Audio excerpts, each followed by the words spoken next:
আমাদের মা বোনদেরকে দেখবেন, তারা অনেক সময় অহেতুক সময় নষ্ট করেন। কি হয়েছে, 3 মহিলা একসাথে হয়েছেন, তো 4th নম্বর মহিলাকে নিয়ে আলাপ সালাপ শুরু করছে।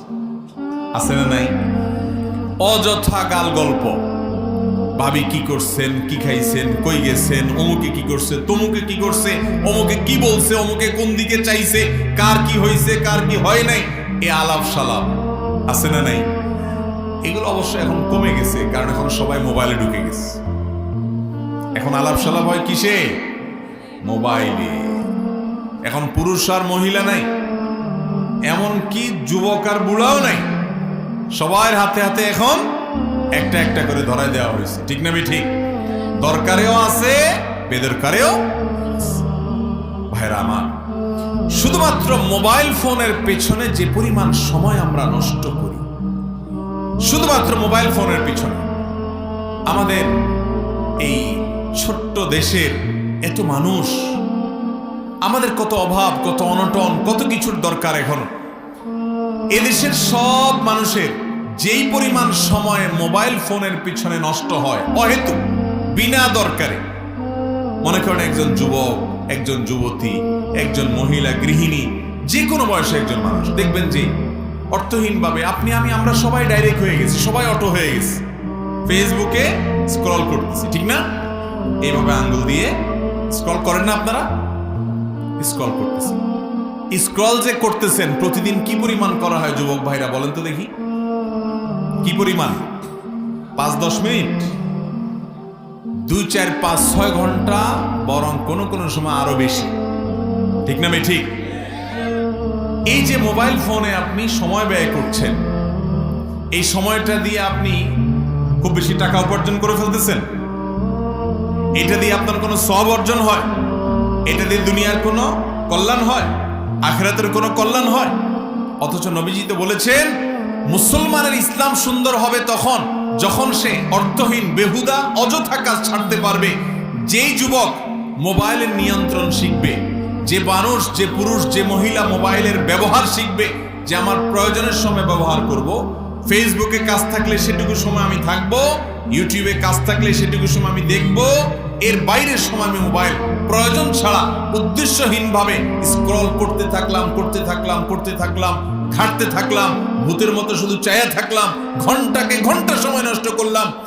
এরকম যদি কেউ হয়ে যায়, তাহলে আমি বলি সে হলো ডায়রিয়ার রোগীর মতো হয়ে গেছে। তার মোবাইল তারে ডাইরেক্ট করে ফেলছে। সে মোবাইল ব্যবহার করতেছে না, মোবাইলে তারে ব্যবহার করতেছে। ভাইরা আমার, এই রোগটা আমাদের মধ্যে আছে না নাই?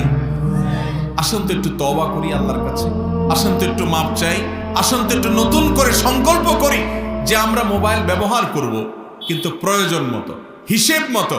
আমি নিজেকে জিজ্ঞাসা করব যে কতটুকু আমি প্রয়োজনে ব্যবহার করলাম, কতটুকু অপ্রয়োজনে ব্যবহার করলাম। কারণ অপ্রয়োজনে যদি ব্যবহার করি, এর জন্য আল্লাহর কাছে হিসাব দিয়ে করা লাগবে কি লাগবে না? আল্লাহ তাআলা আমাদের সবাইকে এই অহেতুক, অনর্থক, অযথা কাজ থেকে বেঁচে থাকার তৌফিক দান। সবাই চেষ্টা করবো না ইনশাআল্লাহ? মোবাইল ফোনের ব্যবহার নিয়ন্ত্রণ করবো তো ইনশাআল্লাহ? মনে রাখবেন, শয়তান আমাদের সময়গুলোকে নষ্ট করে দেয়। এই সময়গুলো আর আসবে না। ভাই, আজ মোবাইল টিপে যে সময়টা নষ্ট করেছেন, মৃত্যুর আগ পর্যন্ত এই সময়টা আর ব্যাক করা যাবে? এটাকে আর ফিরে আনা যাবে? আর ফিরে আনা যাবে না। অতএব সময়কে বাঁচাতে হবে। আমাদের হাতে আজকাল এত সময় যে আমরা টাইম পাস করার জন্য ইস্যু খুঁজে পাই না। ঠিক না ঠিক? টাইম পাস করার জন্য কি খুঁজে? এখন ইস্যু খোঁজে। ও ভাই, টাইম পাস করার জন্য ইস্যু খুঁজতেছেন, তার মানে আপনার কাছে এত টাইম যে আপনি পাস করার জন্য। ইন্ডিয়াতে বাদামরে বলে টাইম পাস। বাদামের নাম দিয়েছে কি তারা? Time pass. মানে এটা দিয়ে তারা টাইম পাস করে। আর আমাদের দেশে সহ সারা দুনিয়াতে এখন টাইম পাস হলো মোবাইলের অপর নাম।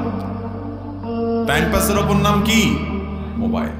আমরা টাইম পাস করি, এত সময় আমাদের সামনে যে পাস করার জন্য কিছু একটা লাগে।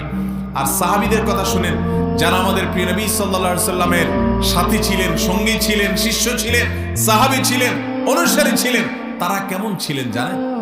তাদেরকে নবী করিম সাল্লাল্লাহু আলাইহি সাল্লাম যখন ইসলাম বুঝাইলেন, তারা এসে বললেন, ইয়া রাসূলুল্লাহ, ইসলাম এত দীর্ঘ, ইসলামে এত ডিউটি, এত কাজ যে আমরা সবগুলো করে পারি না, সবগুলো করে পারি না। আমাদের জন্য ইসলামটাকে একটু সংক্ষেপ করে দেন, কিছু আমল সংক্ষেপে বলে দেন। এত আমল ইসলামের সবগুলো করে তো শেষ করতে পারি না। কারণ আপনি ভোর রাতে উঠেন, ভোর রাতে তাহাজ্জুদের নামাজ পড়েন, একটু দোয়া করেন। এরপরে আপনি ফজরের আজান হয়ে গেলে সুন্নত নামাজ পড়ে ধীরে ধীরে মসজিদে যান, ফজরের জামাত পড়েন। ফজরের জামাতের পরে নবীজি সাল্লাল্লাহু আলাইহি সাল্লাম এবং সাহাবায়ে কেরাম জিকির আজকার করতেন, দোয়া দুরূদ তেলাওয়াতে মাশগুল থাকতেন, আপনি সেটা করেন। এগুলো করতে করতে সূর্য উঠে গেল, 15-20 মিনিট পর পর্যন্ত জিকির আজকার করে ইশরাক পড়েন। ইশরাক পড়ে ধীরে ধীরে বাসায় যান, টুকটাক ঘরোয়া কাজে মা বোনদের সাথে পারলে হেল্প করেন। এরপর এগুলো করতে করতে, নাস্তা করতে করতে আপনার চাষতের সময়, সলাতুদ দুহার সময় হয়ে গেল। যদি অনেক আমাদের মতো দোহা সালাত একই নামাজ, কিন্তু অনেক বর্ণনা থেকে এটিকে আলাদাও বোঝা যায়। অতএব সলাতুদ দুহা বা চাষতের নামাজ আলাদা পড়লেন আপনি 9টা 9:30 দিকে। এরপরে কাজে কামে হালাল রুজিতে লেগে গেলেন। আবার একটু পরে জোহরের আজান হয়ে গেল, চলে আসলেন, জোহরের সালাত আদায় করলেন। তার আগে জাওয়ালের নামাজ আছে, জাওয়ালের নামাজ পড়ে জোহর পড়তে না পড়তে একটু ভালো করে ধীরে ধীরে পড়তে পড়তে আধা ঘন্টা 40 মিনিট লেগে যায়। এরপর আপনি দুপুরের খানা খেলেন, আগে পরে কাইলুলা করলেন, আবার একটু কাজ করলেন, আসর ওয়াক্ত হয়ে গেল। সকাল সন্ধ্যার যে আমলগুলো সেগুলো আসর থেকে করতে করতে আবার মাগরিব হয়ে গেল। মাগরিবের পরে সুন্নত নফল পড়তে পড়তে অনেক সময় গেল। রাত্রিকালীন আমল আছে, সূরায়ে আপনার সাজদা আছে, সূরায়ে আপনার মুলক আছে, আর অনেকগুলো সূরা আছে যেগুলো নবী করিম সাল্লাল্লাহু আলাইহি সাল্লাম রাতে পড়তেন। এগুলো পড়তে প্রায় ঘন্টাখানেক সময় লেগে যাবে। এগুলো করতে করতে এশার রক্ত হয়ে গেল। এশার রক্তের আগে আগে নবীজি খানা খাওয়া পছন্দ করতেন এবং এশার নামাজ পড়ে দ্রুত শুয়ে যেতেন যাতে ভোর রাতে উঠা যায়। এভাবে যদি আপনার সারা দিনকে আপনি হিসেব করেন, শুধুমাত্র দিনের মোটা দাগের কথা বললাম, ছোট ছোট বিষয়গুলো যদি দেখেন, তাহলে আপনি বাসা থেকে বের হচ্ছেন, বিসমিল্লাহি তাওয়াক্কালতু আলাল্লাহ দোয়া পড়ে বের হচ্ছেন, বাসা ঢুকতেছেন, সালাম দিয়ে ঢুকতেছেন, মসজিদে ঢুকছেন, দোয়া পড়ে ঢুকতেছেন, মসজিদ থেকে বের হচ্ছেন, দোয়া পড়তে হচ্ছে। আপনি যখন বাজারে যাচ্ছেন, দোয়া পড়তেছেন, জামা পড়তেছেন, দোয়া পড়তে হচ্ছে, খাওয়া পড়তেছে খাচ্ছেন, দোয়া পড়তে হচ্ছে, স্ত্রী সবার সময় দোয়া পড়তে হচ্ছে, আপনার টয়লেটে ঢুকতেছেন, দোয়া পড়ছেন, টয়লেট থেকে বের হচ্ছেন, তখন দোয়া আছে, ঘুমাচ্ছেন, তখন দোয়া আছে, ঘুম থেকে উঠছেন, দোয়া আছে, রাতে ঘুম ভেঙে গেছে, তখন দোয়া আছে, তাহাজ্জুদ পড়তে উঠছেন, তখন দোয়া আছে, ওযুর শুরুতে দোয়া আছে, ওযুর শেষে দোয়া আছে। এইভাবে যদি আপনি দেখেন, ঋণগ্রস্ত হয়ে গেছেন, মুক্তির জন্য দোয়া আছে, বেকারত্বে আছেন, দোয়া আছে, গুনাহ হয়ে গেছে, দোয়া আছে। এভাবে পদে পদে প্রতিটা মুহূর্তে, শ্বাসে প্রশ্বাসে নবী করিম সাল্লাল্লাহু আলাইহি সাল্লাম দোয়া পড়েছেন, জিকির করেছেন, আমল করেছেন। এই রুটিন এত ঠাসা, এত ঠাসা। একজন জান্নাত প্রত্যাশী মানুষ, জান্নাতের স্বপ্ন দেখা মানুষ, তার হাতে কোনো ফালতু সময় নেই, তার হাতে টাইম পাস করার জন্য কোনো ইস্যু, কোনো ডিভাইস, কোনো কিছুর দরকার হয় না। কারণ তার এত পরিমাণ কাজ, সেই কাজগুলো করেই সময় পায় না। এই জন্য সাহাবীরা নবীজি সাল্লাল্লাহু আলাইহি ওয়াসাল্লামের কাছে এসে বলতেন, ইয়া রাসূলুল্লাহ, ইসলামের আমলগুলো আমাদের কাছে অনেক বেশি মনে হয়, এত আমল করে পারি না, এত ঠাসা ডিউটি, আমাদের হাতে কোনো এক্সট্রা সময় নাই, আপনি একটু শর্টকাট করে দেন। তারা সংক্ষিপ্ত করতে চাইতেন, কারণ এত বেশি আমল তাদের সামনে ছিল। আর আজ আমরা আমল খুঁজে পাই না। আমল খুঁজে না পাওয়ার কারণে টাইম পাস করার জন্য আমাদের ফেসবুক লাগে, আমাদের ইউটিউব লাগে, আমাদের নেট লাগে। নেট কানেকশন ছাড়া টাইম যায় না। আমরা বিভিন্ন অপশন খুঁজি, বাজারে, ঘাটে, রাস্তায়, দোকানে আড্ডা মেরে আমাদের সময় নষ্ট করি। যখন কোনো আন্তর্জাতিক খেলার আসর হয়, আমরা টাইম পাস করি। আমাদের যুবক ভাইয়েরা খেলার পিছনে লেগে যান, খেলোয়াড়দের পিছনে লেগে যান। কোথাকার কোন কাফির, কোথাকার কোন অমুসলিম, কোথাকার কোন ভিনদেশী, যে দেশের মানুষের সাথে আমাদের দেশের না কূটনৈতিক সম্পর্ক আছে, না রাজনৈতিক সম্পর্ক আছে, না অর্থনৈতিক সম্পর্ক আছে, তাদের জিতলেও আমাদের কিছু আসে যায় না, তাদের হারলেও আমাদের কিছু আসে যায় না, না তাদের সাথে আমাদের ধর্মীয় কোনো সম্পর্ক আছে।